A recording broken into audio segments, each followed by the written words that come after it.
Hi there, my name is Dmitry Kudryavtsev. I'm a senior software engineer and I'm passionate about two things, JavaScript and Rust. And so today I want to talk to you how you can supercharge your Node.js and JavaScript experience using Rust. Wait, what? JavaScript? Yes, I know this is a Rust conference. And don't worry, we'll get into Rust code in just a minute. But before that, let's talk a little bit about JavaScript. We can't ignore the fact that JavaScript has taken the world by storm. It's the de facto standard language for anything HTML related. If you want to make your web pages dynamic, JavaScript is the only language you can use as of today. And thanks to frameworks like Node.js, it's becoming increasingly popular in the backend as well. And there are even tools like Electron and Tauri, which is written in Rust, by the way, that allows you to make so-called native desktop applications. So yes, JavaScript is very popular, and whether you like it or not, it's probably here to stay. So as you know, as they say, if you can win them, join them. So JavaScript and Node.js are great, but they're sometimes slow. For example, if you want to do like CPU-bound tasks, maybe image processing or 3D rendering. And luckily, there are ways to speed up JavaScript, especially Node.js, with the use of native modules, which are written mainly in C or C++ or Rust. Now, you probably want to ask, why do you want to use Rust? So let's do a little comparison between Rust and C and C++. Well, C and C++, they're very mature, they're very old languages, and they're showing their age. So we can't ignore this fact. Also, they lack any modern tooling, so you don't have decent dependency manager. It has a relatively poor standard library. From my memory, you almost always need to include third-party libraries like Boost if you want to get fancy iterators or collections, maybe changing the new C++ versions. I don't follow it anymore. And the biggest problem with those languages is that they are not memory safe. So you get into segfaults a lot. You probably saw this one. But why Rust then? Well, it's strongly typed and compiled language, so it has the same performance as a native C or C++. It has a rich standard library, smart pointers, containers, iterators, mutexes, everything you want for it's there. Has modern tooling, so you have cargo for dependency management and task execution. And the most important thing is that it's memory safe, so you don't get any segfaults. I know you can write unsafe Rust as well, but let's stay in the safe world of Rust. You say great, but how? How do we do that? So we will look at two different approaches and we will compare them. And the first approach that I want to start with is writing native modules, especially for Node.js. So meet Neon. Neon is a library in a toolchain for embedding Rust into JavaScript. And so we'll take a look now at a Fibonacci function that we can write in pure Rust and see how we can use it from JavaScript. Below is the code. Don't get overwhelmed. We will go over the code just in a minute. So first we have our requires, like we always do. This is all the code that we need from Neon. You need to understand the role of Neon in this. Neon is more like a glue layer between the JavaScript world and the Rust world. So we have all the different types like JS numbers and JS strings maybe. So Neon provides all this as well as the context for function execution and module execution. Then we have our Fibonacci logic, simple recursive Fibonacci function, nothing special in here. And then we have the glue layer. The glue layer is responsible for converting JavaScript and Rust and vice versa. So if you have like JavaScript number, which is just a number and you want to convert it maybe to an int 32-bit or a float, so this is the conversion layer. When you get a result from Rust and you want to pass it back into JavaScript, this is the glue layer. This is what Neon is doing. And this is the most important part between connecting the JavaScript and the Rust worlds together. And then we have the main function, like all executables, we have a main function. The main function is responsible into exporting all the functions that we want to access from the JavaScript world. So in this case, we are exporting the Fibonacci API function and we are naming it as Fibonacci RS in our JavaScript world. In just in a minute, we will see how we actually use it in JavaScript. Before importing into the JavaScript, we obviously need to compile Rust code into the native Node module. The Neon team maintains a package called cargo CP artifact, which essentially, once you run this command, it will produce a dynamic library. So if you're familiar with DLLs from the Windows world or SO files from Unix world, so this is essentially what it produces. But it wraps it into the Node API so that it will be accessible from Node.js. And so in order to access this code from Node.js, don't worry, the code is pretty readable if you don't know JavaScript. We just require the Fibonacci RS from the previous file that we've compiled, and we simply execute it as a regular function. So this is one way we can incorporate a Rust as a native extension into the Node.js world. Now, some of you who probably worked with maybe JavaScript or high-performance JavaScript, you probably heard about WASM. For those of you who didn't heard about WASM, let's talk a little bit about what is WASM, which is an abbreviation for WebAssembly. So WebAssembly is a portable binary format, and it's a corresponding text format. You can think of it as the assembly language. We have the text format, which is the assembly that you write, and the binary format, which is converted into the specific architecture of your machine, be it EX86 or ARM, whatever you're running on. It's executed by a virtual machine, so there is a VM that's doing the translation between the WASM binary into the actual architecture. It's supported in all major browsers and Node.js, so the VM is implemented in all the major browsers as of today, except for Internet Explorer, and in Node.js. It can be written in a special language called assembly script. If you're familiar with TypeScript, it's a bit similar to, the assembly script is a bit similar to TypeScript, but there are some differences because WebAssembly is actually typed. But the biggest pro, in my opinion, is that WebAssembly is actually a compilation target for other languages. So we can take other languages and Rust among them and actually compile them into WebAssembly. In order to do that, we have another crate called wasm-bindgen. And let's now look at an example of how we can compile a Fibonacci function using WebAssembly. It's way simpler than the Neon example. So we only have one macro that is responsible for converting the code into the WebAssembly. It's then compiled with the special output target as a WebAssembly. So you get a native WebAssembly that you can then load into browser or Node.js. Now, when we have two or more different tools, the obvious question that you probably ask is that, okay, but what about performance? So let's take a look at performance.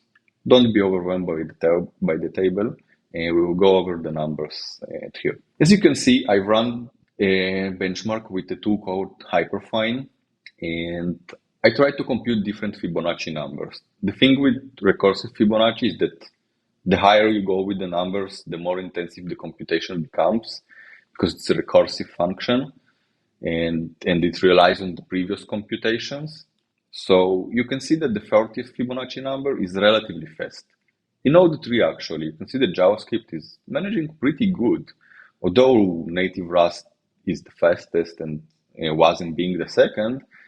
The changes are not that important. By the way, the green numbers you can see is the performance increase you get from the base Node.js. But then, as we look at higher numbers, such as the 44th or the 35th Fibonacci numbers, we can see that JavaScript is becoming to struggle really much, while native Rust the performance is increasing, the latency, the time that it takes to compute is increasing as well, but you can see that also it's way faster. In some instances, around 60% faster than the JavaScript solution. And same can be said about the WebAssembly version, which was compiled from Rust. we can see that it's also faster. It's slower than the native Rust, but it's still way faster than the JavaScript. And so if we analyze the data, we can come to two conclusions. Number one is that Rust increases the performance roughly by 60% compared to Node.js, while WebAssembly increases the performance for around 45% compared to the JavaScript. The second conclusion is that Rust is around 45% faster than WebAssembly, which should not be a surprise because WebAssembly is executed by a virtual machine in the end. And there is also a third conclusion, is that benchmarks like this are useless. They are made to demonstrate a point, but you should always run your own benchmarks against the real case scenarios. So it's good as a reference point, but don't rely on it when you are making a decision. Because as you saw in the example, if you don't go up too much in the Fibonacci numbers, the performance increase you gain might not be worth the hassle in introducing native models or even WebAssembly, because as you can see, the 30th Fibonacci number is computed relatively fast even in JavaScript itself. So always run your own benchmarks. Let's do a little comparison. So when to choose native modules, when to choose WebAssembly, and there are some nuances, and let's cover them.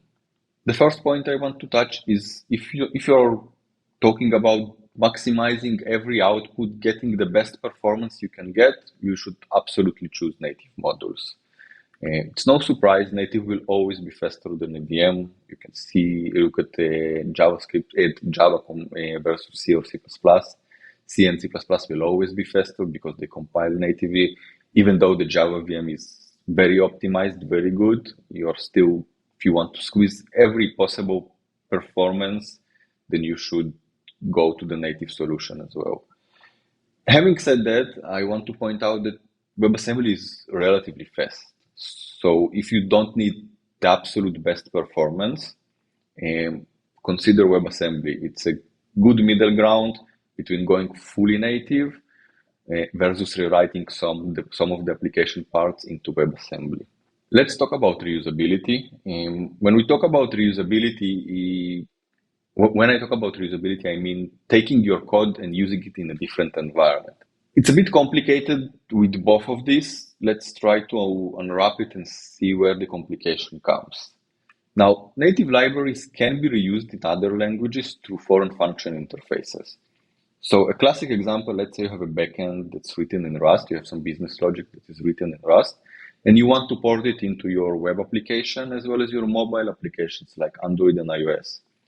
The same binary can be shared between the web application using WebAssembly, for example, or the native model, and it can be compiled and reused inside Java or Swift, for example. So you can share the same code using pure Rust. It's not true for WASM, because once you compile it to a WASM, it can only be executed by a WebAssembly VM. WebAssembly VMs are available in all the browsers and Node.js, as I've said, but they are not available in mobiles, for example. If you need to share your logic with your mobile application, and your mobile application is native, meaning it's written in Java or Swift, then you can't share the WebAssembly, because as far as I know, maybe there are implementations for the WebAssembly VM in Java or Swift, but as far as I know, it's not that easy. So if you're talking about reusability, the native modules can be reused in other languages that support foreign function interfaces. Let's talk about ergonomics. Ergonomics is roughly the amount of code you need to write in order to produce a working example. And if you paid attention, that you saw that the amount of code we need with the neon wrapper is relatively big. You need to import all the neon types, you need to write the glue layer, you need to write the export function, and the glue layer can become very messy because you have error handling, because remember that JavaScript is untyped, and there are no types. So you need to be able to do casts between maybe it's a string, maybe it's a not string, maybe it's a number, maybe it's not a number. So you need to handle all the edge cases. WebAssembly, on the other hand, is typed. So WebAssembly have types. They have basic types, But nevertheless, the WASM binding package is able to seamlessly convert your Rust types into WebAssembly types, which with Neon requires a glue layer, as I've said. So in my opinion, the ergonomics with WebAssembly, especially if you're doing like small optimizations, you want to rewrite maybe 2 to 3 functions, then the ergonomics with the WebAssembly compilation are a lot nicer, in my opinion, especially with the WASM binding function, because all you need to do is just macro the function and you got an executable WebAssembly. It's a perfectly valid Rust code, add the macro, and you get a WebAssembly output. Let's talk about standard library. For those of you who don't know, standard library or stdlib is talking about the access to the file system, networking, and anything OS related.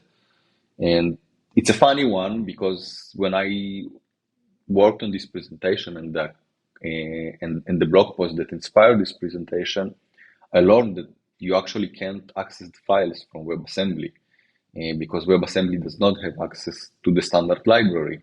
And if you look at the WASM binding package, you can see that anything that is related into the OS and file system and the standard library, it's actually not implemented inside the code.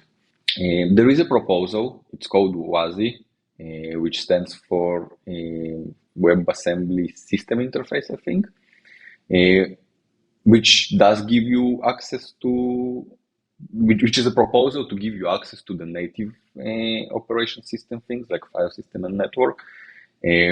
But for now, it's only a proposal. And if you need to have access to the standard library, your only solution today is to use native modules. Unless you want to experiment with the WebAssembly system interface, which is still in development. I also found out that there is a proposal that there is an option that you can mount like a virtual file system. So your files will be actually compiled into the WebAssembly itself. And then you have a virtual file system, like in-RAM file system that you can read the files from.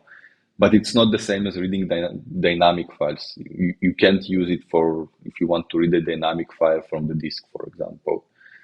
So if that's your use case, you absolutely have to go to the native module solution.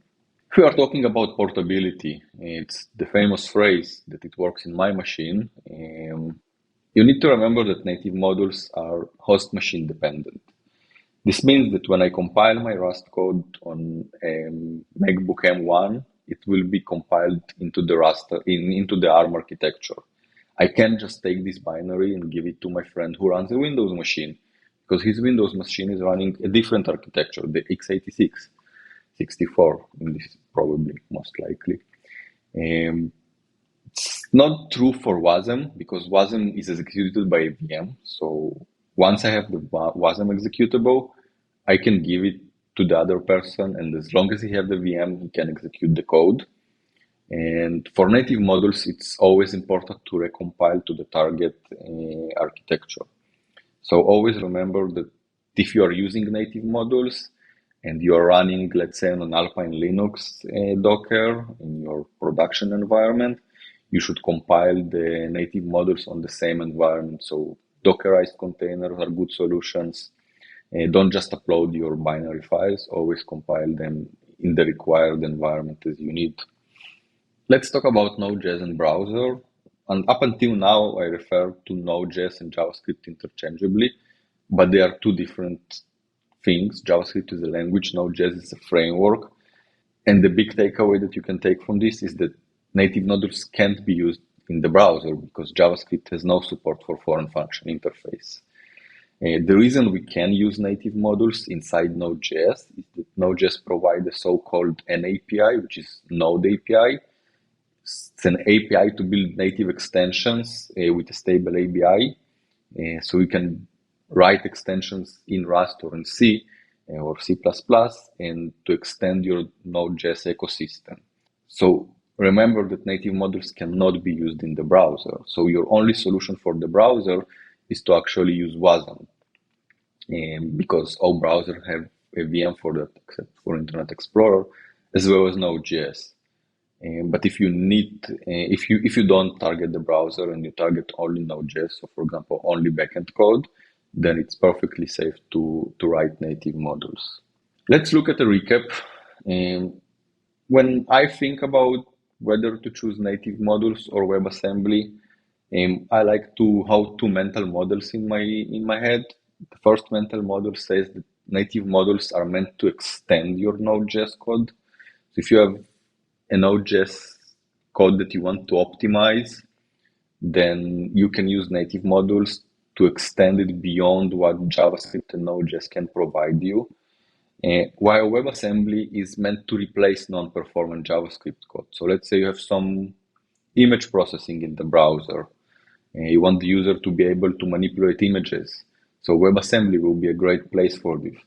Let's say you're developing a visualization application in the browser itself. It's very common now that many so-called professional desktop tools are moving into the web.